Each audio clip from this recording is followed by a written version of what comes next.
Yeah, hello everybody. This is going to be a team effort, as you mentioned. First of all, it's a great pleasure, and this great is in uppercase, all caps. So we are really proud to be here and speak in front of you. Actually, you see me and Tim. We are both from Germany, and we have an agency that's creating skills and Google Actions. And me, I'm Dominik. I'm doing all the technical stuff, and Tim, he's doing all the operational stuff and all the interaction design. And we are working with a team to help us to get all the skills we are building on track. We have about 20 plus skills in the store at the moment from these different industries, and today we're going to talk about one of them.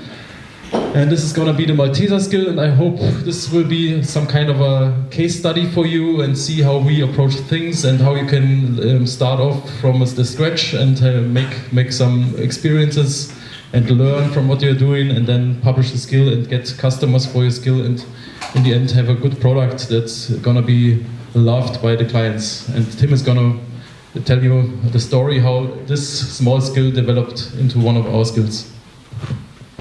Yeah, I'm super proud to be here as well. As Tom asked us to join your meetup, we thought about what can we tell you, what you might not know already, but we want to share some experiences, some insights of our lab. So we are not only called labs, we have a lab running, and we want to share some insights of how we approach new ideas in a voice-first world we are facing.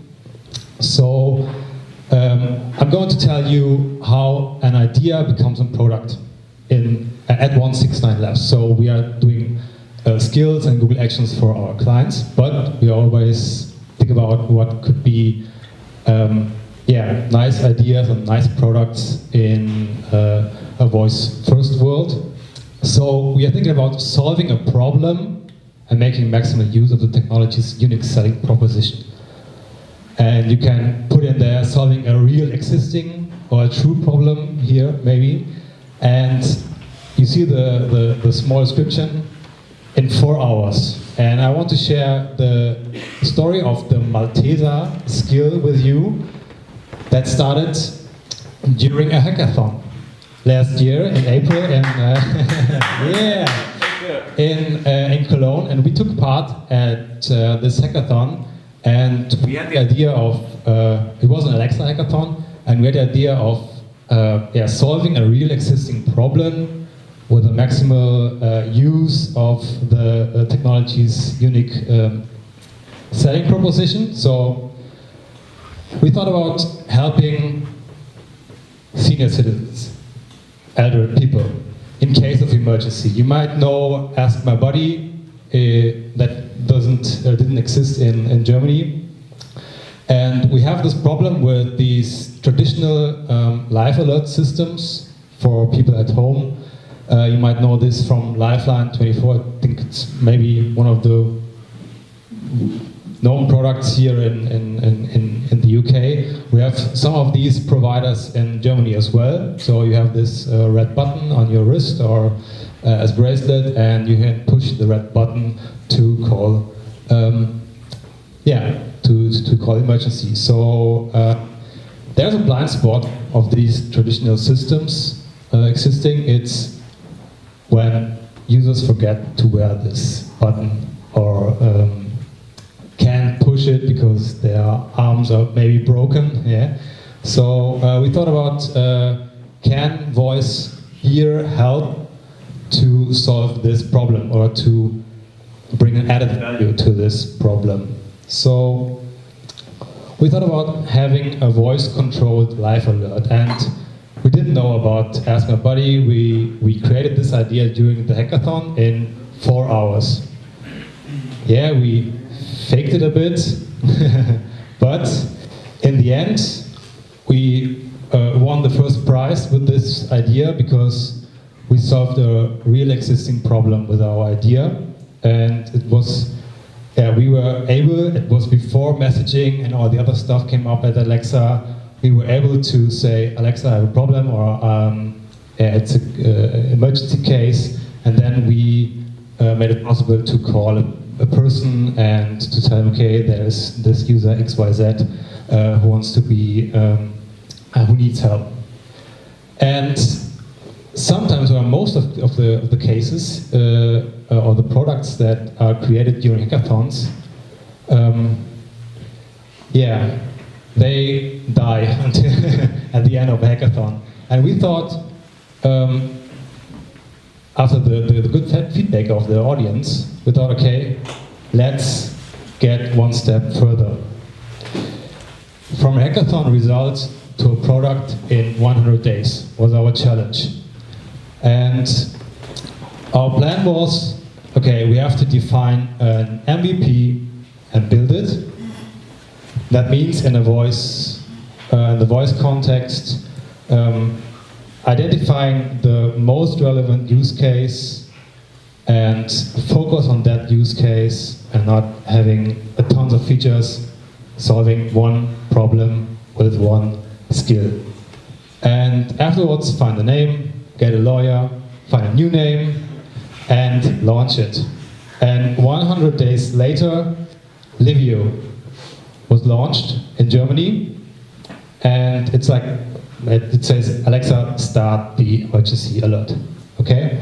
And afterwards, you go through a setup process, you say your own name, a name of a contact person, and you tell the number of the contact person to Alexa without account linking, without any friction here. You just do it by voice.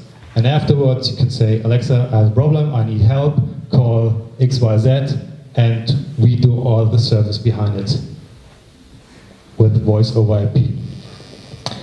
And afterwards, we thought, okay, now we have this MVP, it's working. Now it's time to get some clients and to get to make money with that. So we talked to people who know this target audience, means elder people, senior citizens, and what are their needs. And we had to demonstrate our product. This is why we had a huge advantage by having an existing product in the skill store, which is working, which has some users, and we demonstrated it to potential partners. We met some prospects at different trade fairs around Germany, and we said, okay, it's not only an idea we have, it's a working product. Look at it. And yeah, time flies. It was last year in April, the hackathon, and afterwards we met several pitch events across Germany, and in July 2017 we first met Malteser Hilfsdienst. And Malteser Hilfsdienst is a private-public partnership company which has around 100,000 clients for this emergency or with these traditional systems I showed you. Okay, so there are a tremendous amount of people we could maybe reach in the future with our idea of having an added value to the traditional systems. And in autumn and winter we spent a lot of time, and currently we're doing as well, in pilot testing people who can move their arms and legs, and elder people, showing them the Echo Show, showing them the Echo devices, and try to find out how they react on it. And at the moment, we are going one step further by having some more features than just the live alert. It's like connected, we call it connected healthcare services, like getting in touch with my service provider, maybe order meals over a voice assistance, having my laundry done by the service provider and stuff like that. And our biggest challenges during that were, okay, there are special regulations for healthcare related voice apps. Amazon is very restrictive here. And so that's the main reason why it's at the moment tested internally. And one of the requisitions was that we couldn't change the traditional process, the traditional work that is done by the call center agents and people who are involved in this emergency alert case. And the last one, as you can imagine, we're facing at the moment because it's getting real next week, it's to meet the GDPR requirements. So where are we now at the moment? We are figuring out if we can communicate with the traditional devices via Zigbee. Means with the Echo Plus we could talk to maybe talk to traditional devices via a smart home application, or just to call the traditional device and then to kick off the traditional learned process at the client and for the call center agents. So we didn't change the main process, the main learned process, but we added the value of, or this perfect use case of voice within the emergency case to that infrastructure. So we are talking to old school hardware, and we are now figuring out if we need account linking to get all these opt-ins from the users to share their personal data. So why did I tell you that? We want to encourage you to go further after you took part in a hackathon, or maybe you have an idea in mind which you want to create, even if it's a voice bot or a chatbot, text chatbot. Go that one step further. If you believe and trust in your idea, make a product out of it, test it with real people, and maybe you can find clients or potential partners. We now have one of the biggest, or is it the biggest? Is it the biggest? The biggest, yeah, it's the biggest, of course. The biggest in Germany, now with more than 100,000 clients. And imagine if they pay €10 extra and they can call the emergency or kick off the emergency alert via voice by paying €10 extra per month, and we get a 50% share of it. So I might be rich sometime in the future, maybe. Long way to go. Yeah, it's a long way to go, but we believe in it because it's a very interesting audience, target audience. It's hard. It's a very hard audience, but it's very interesting. Like the youngest people in our world, kids. But it's there are perfect use case for voice to enhance their lives. So my last word is about a bit of promotion, but it's very important to announce it here because we have Tom speaking at our conference in Munich this October. It's called All About Voice.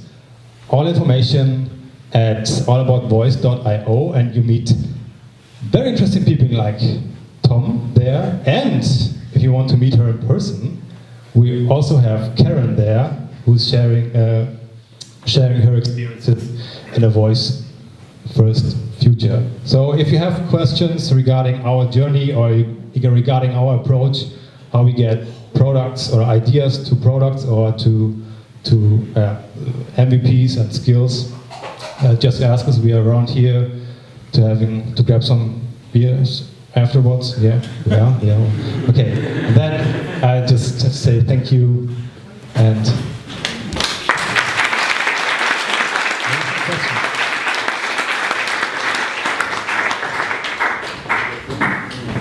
I take the good microphone.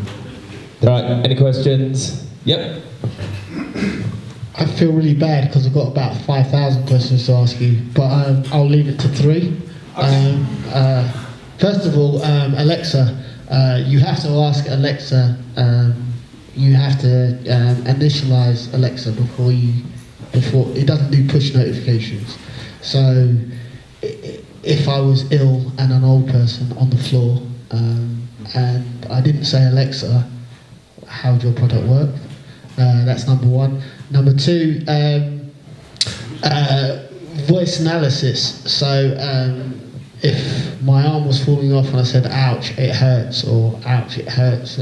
How do you know where it goes afterwards? And do you know of a way to actually work out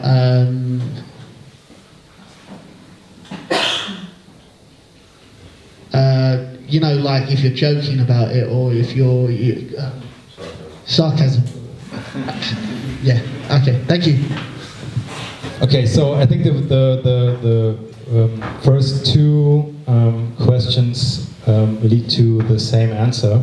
We are facing these kind of problems, of course, because people have to remind the invocation name of the current system, even if it's Alexa or Hey Google, something like this. There are companies out there who are building their own voice assistant platforms and ecosystems to not have these kind of problems, but we thought we want to do this, like having our own hardware and own software and own voice assistant and own AI behind it and stuff like that, because we are only 2, maybe 4, maybe 50 people and not 1,000 people or 2,000 people like Amazon have, who are working on this intelligence behind it and the speech recognition and stuff like that.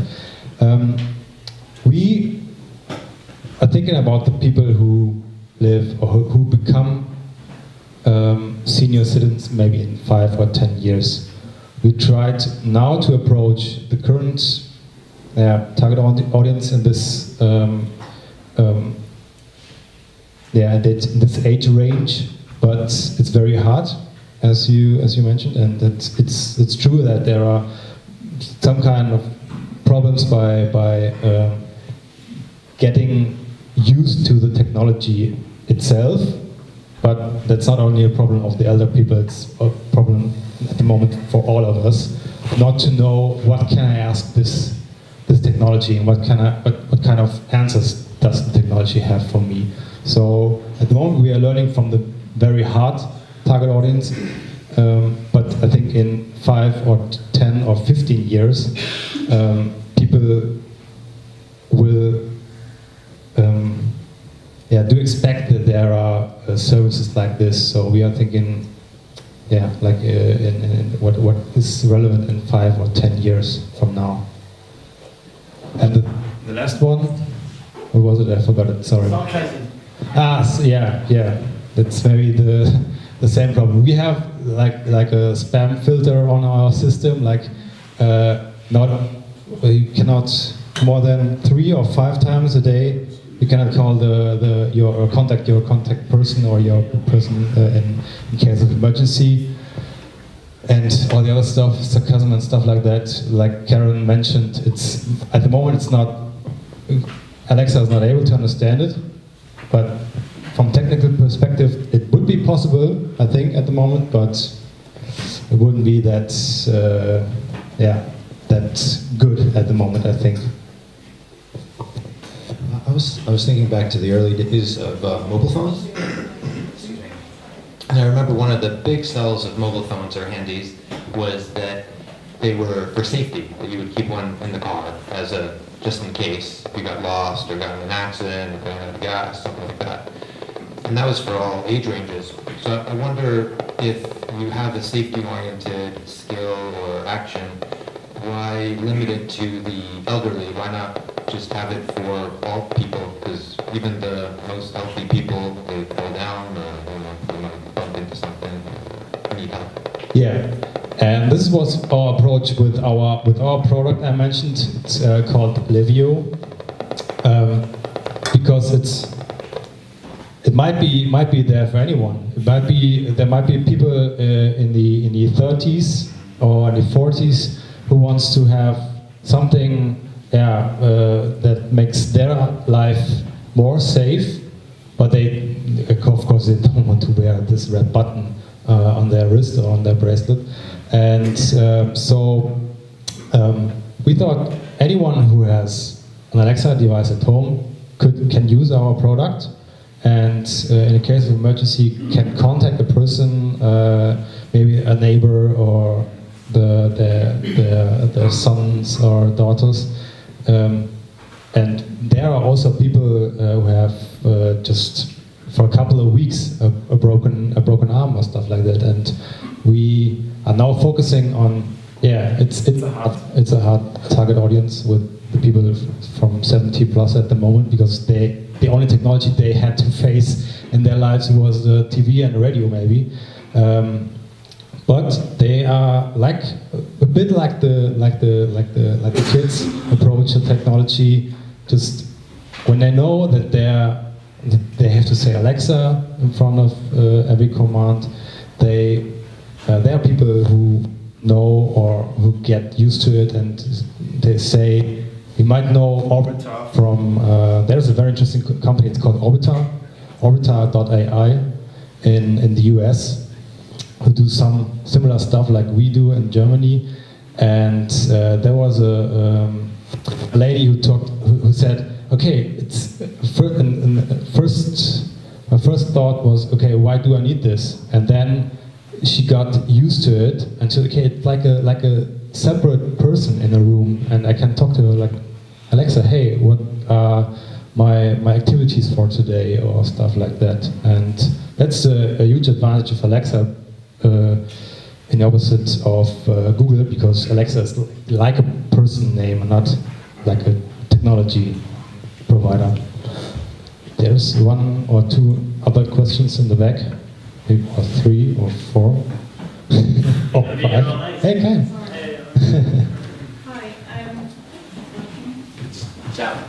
Hi, it's about a decade ago, but I sort of worked in this field. I think in the UK it's called telecare. There were lots of user groups that we had, but the single biggest user group was elderly people with dementia, by a long way. And I'm wondering if you've given any consideration to that user group. Oh yeah, we did. Because we started another pilot test with another company, not the Malteser company I mentioned, where people come together over the day, and they have a lot of people who have this dementia, right?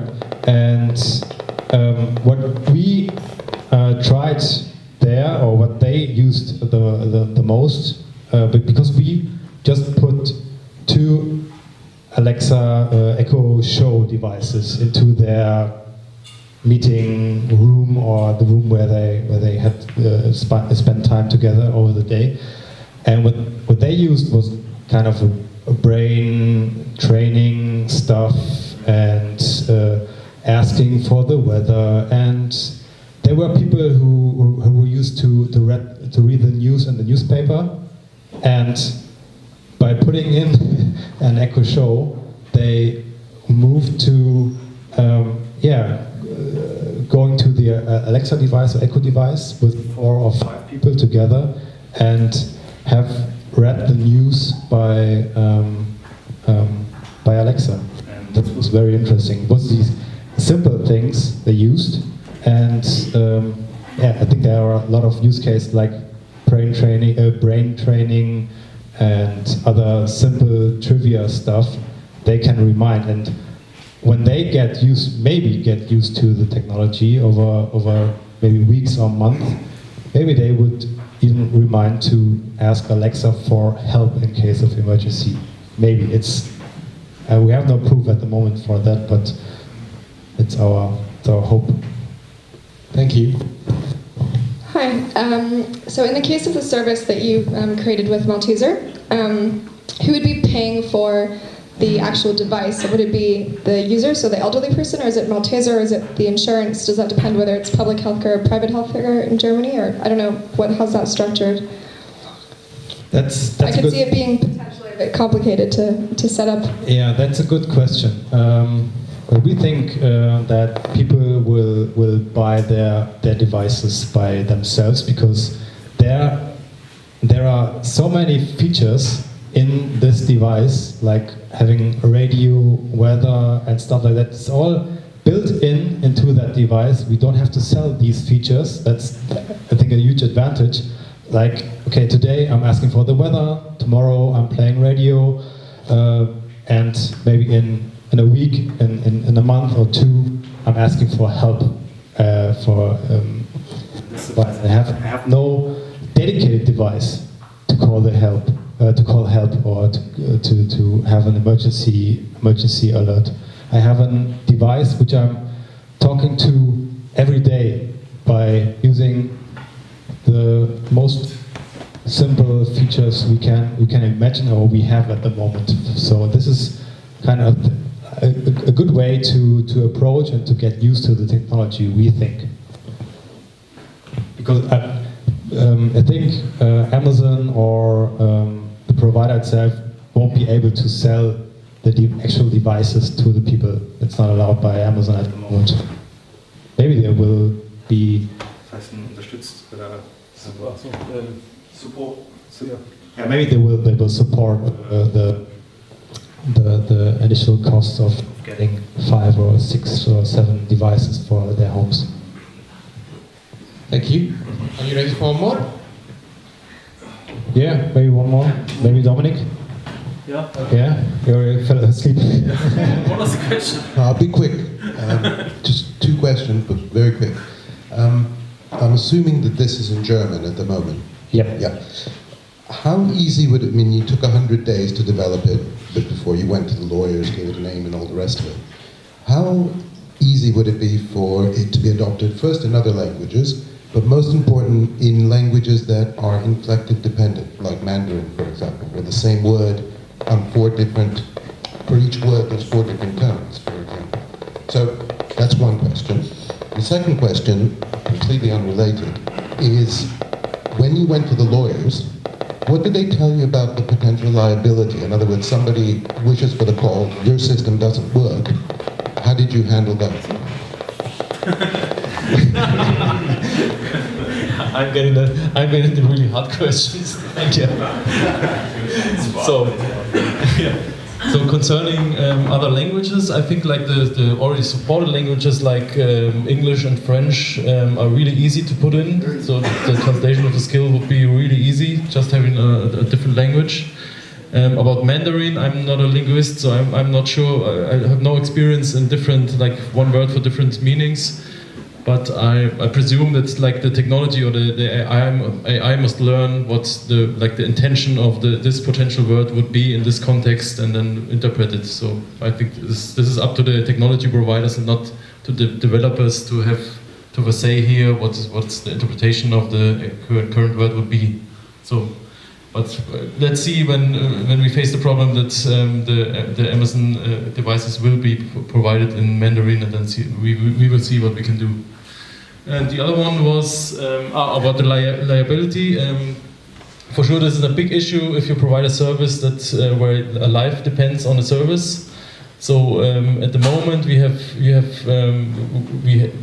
limited that it's not this service cannot replace existing life support service. So this is only auxiliary. So we only provide this as a second safety system. If our system fails, then we suggest that you have a second system in place and use the traditional system to get your help. Use a disclaimer as a... Yeah, we have a disclaimer basically. Thank you. Yeah. Just one thing to add here is we knew from the very first thoughts we spent on this idea that this won't replace the current traditional and learned system of having these awkward devices at home, which are safe all the time and even don't have to have power or internet connection and stuff like that. We know that Amazon, they already announced that they are investing more in this healthcare related stuff, like building teams that figure out how they can improve their work in healthcare related stuff. So when they say, okay, it's 99.99% safe or 100% safe, we could maybe replace the existing technology, but I think this will take 5-10 years from now. Thank you very much.